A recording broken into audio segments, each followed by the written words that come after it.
Back to my YouTube channel. In this video we are going to solve an error in MySQL. So what is the error? I show you in the screen. So let's start the Apache server. So you can see that my Apache server is run successfully. Now we are start MySQL server. You see the error is MySQL shutdown unexpectedly. This may be due to a block port. So we are going to solve this error in this video. So firstly we are going to config and my.ini file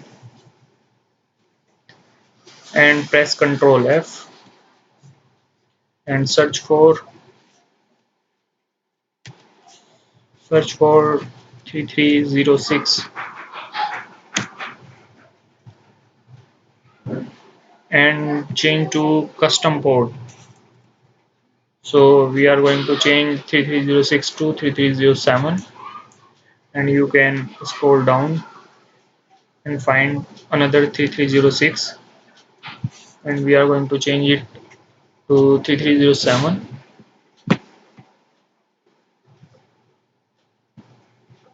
So we are going to save this file. Now we are going to run MySQL server again.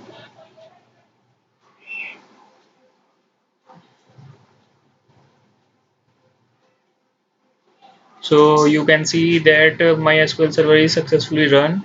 So if you like this video and this solution work for you, please like and subscribe my channel. Thank you.